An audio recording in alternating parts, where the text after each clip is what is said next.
Chapter 3. Sanctuary Massacre. Mail so seldom allowed anyone to glimpse his eyes. It was his thing, and it was a trait he prized, for at the rare occasions he did completely withdraw his shades would invariably carry significant weight. He had found such emphasis to be a powerful tool in the near 2 centuries of his life. Never, though, had he the cause to remove them in such dismay, disappointment, and despair, until now. Eyes wide, glowing with an array of emotion, limbs trembling with smouldering rage, he breathed, "You've got to be fucking kidding me." Scott huffed and panted, cheeks redder than beetroot, the breath scratching at his dry throat as waves of broken pavement disappeared beneath his pounding feet. His legs were aching, burning acidic fire.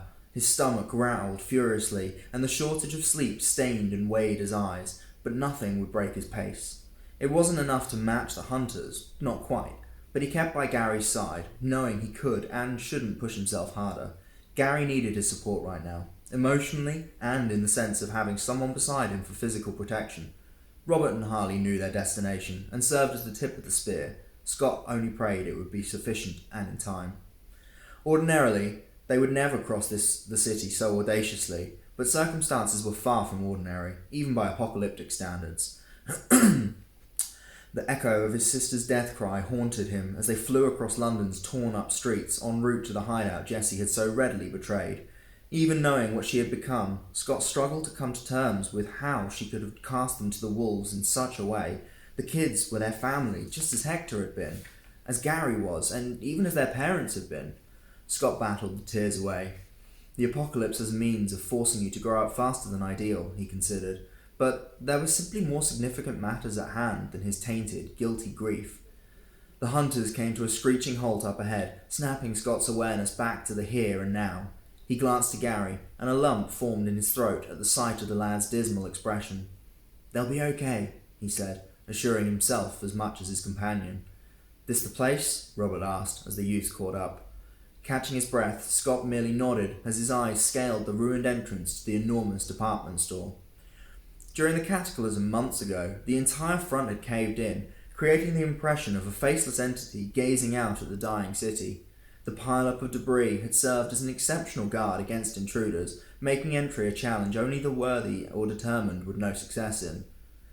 When they had found the place, it seemed a lifeline stretched out to lift them from perdition. Too good to be true, almost. Scott had been wary, of course, especially given his research. He was well aware that there was nothing to stop agile bloodsuckers gaining entry much higher than ground level and working their way down to them, but Jessie's persuasion had won out. And Scott had been thrilled that it had.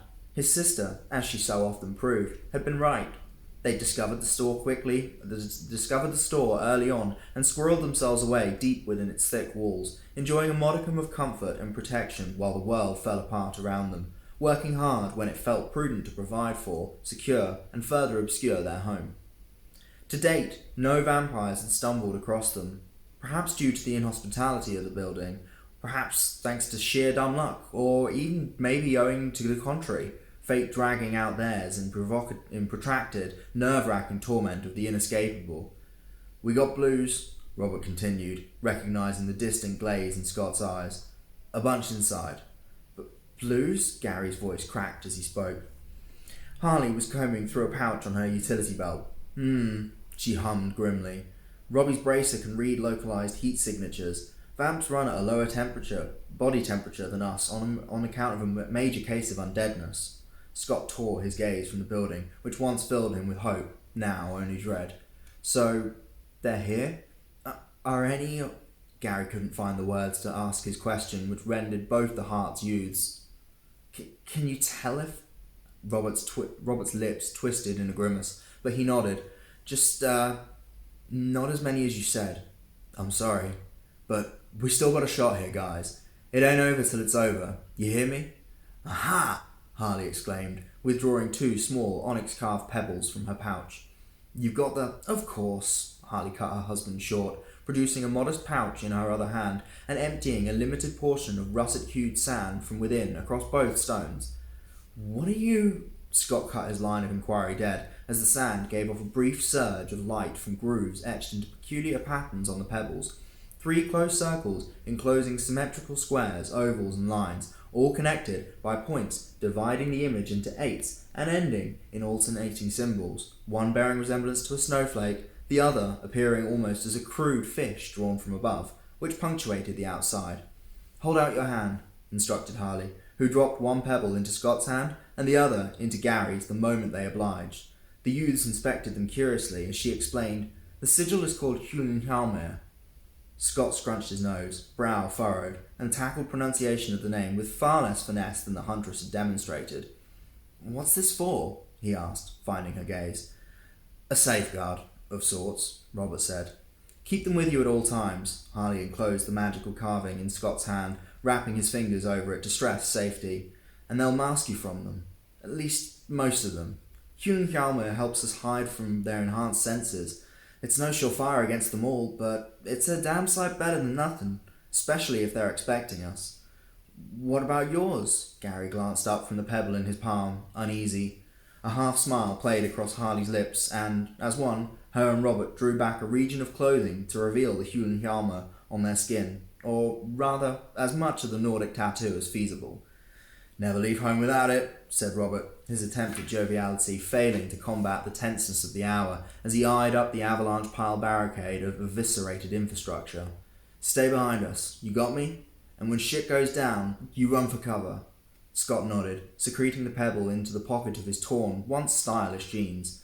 "Let me hear you say you got me," said Robert with resolute sincerity. Gary and Scott exchanged glances, jaws clenched, ready to seize courage, and each replied, "I got you."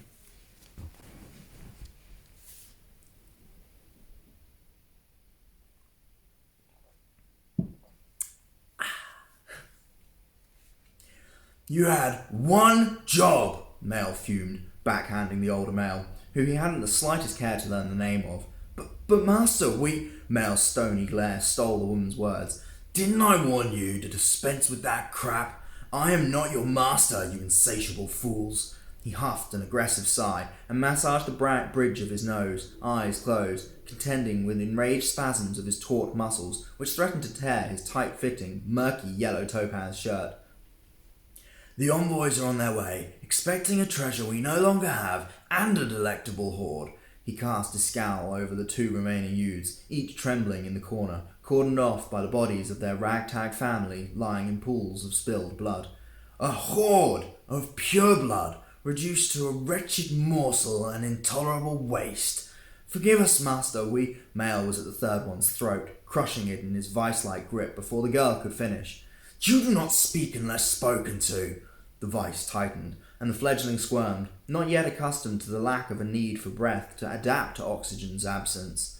"You had the chance to prove yourself worthy, a chance you pleaded for, a chance I foolishly gifted through waning weaknesses of the heart, for the bond of family, and this is how you repay me." Male hurled the infant bloodsucker through a nearby hollow bench, creating fireworks of sparks and splinters, and causing the human youths visible alarm. Vicious scowl running over his trio of newborns, Male's tongue glided across his fangs. "Only question remains, oh, what to do with all of you now?" A whistle, a thud, and a spurt of crimson. Male arched, eyes widening, chest thrust out to the world.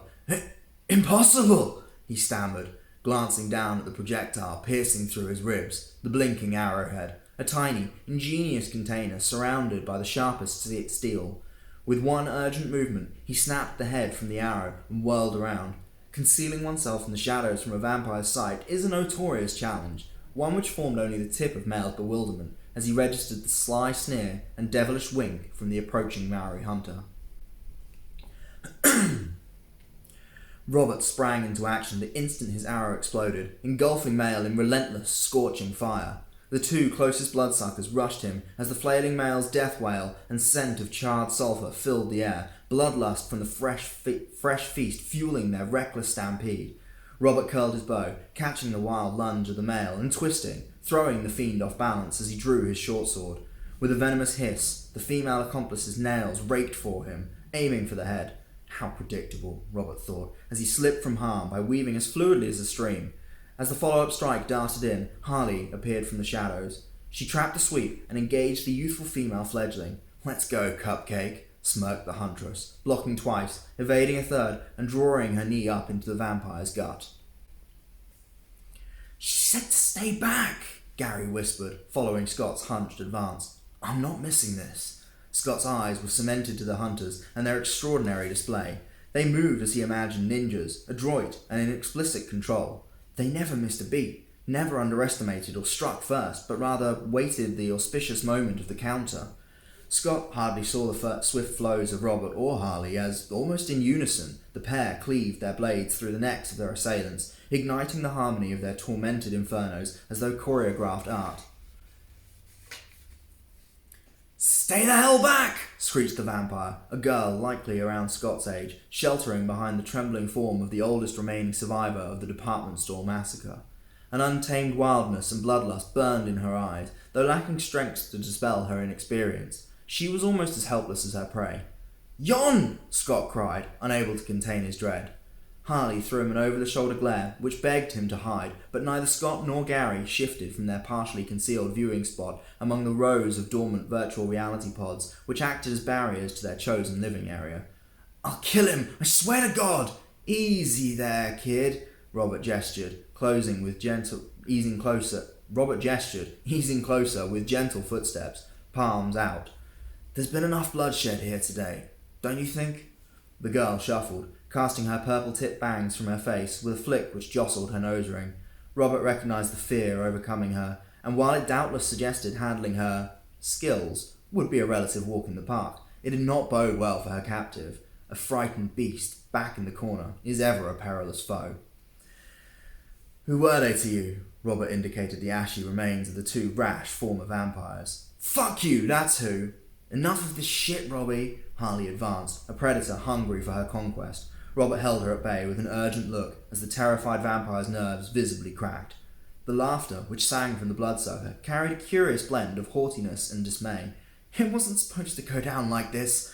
Her fingers tightened around Yon's neck, nails drawing blood as she manhandled him closer, shielding herself fully with his bulbous form. "They just smelled so—" Stung by her presence, the girl's head jerked to the left, registering a cowering, petite youth with a shaved head and large puppy-dog eyes, the final remaining survivor beyond her captive. A beastly growl escaped her. "Sprout!" Scott yelled, imploring the child to cross to him. Behind shimmering, paling eyes, the young girl, Sprout, met Scott's gaze with utmost terror and distress, then curled further into herself, whimpering lightly into her tatty turtleneck sweater. "Hey, eyes front!" Robert drew the vampire's focus. "I'm so hungry," she moaned. Harley dared a step. The bloodsucker snapped back to her senses, jerking Ron roughly as she backed up, to the semi-conscious lad's clear discomfort. Blood trickled from his pinned neck down the lengths of her fingers, her hand, and struck the floor with a splat, barely audible, but fuel to the fire of the vampire's desire. Another growl conjured by the animal within, and the girl locked her narrowing glare on the hunters. "Why do you even bother? You can't fight this. None of us can. You're either food or you're prey," she snarled. "Hunter or hunted." "We're the hunters, sweetheart. Or haven't you noticed?" The girl shot daggers at Harley in response. She didn't need a verbal retort, though. After all, there are few words which can truly top action.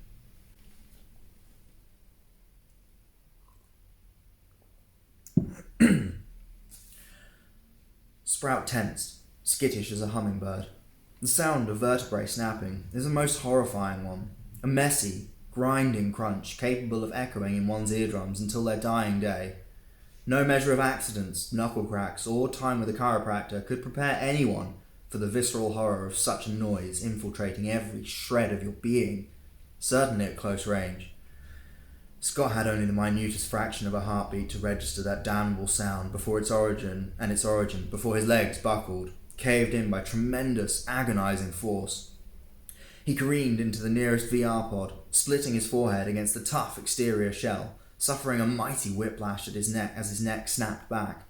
Gary slumped to the floor beside him, nose facing his spine, right eye oozing from a tiny but severe gash, expression locked in fear.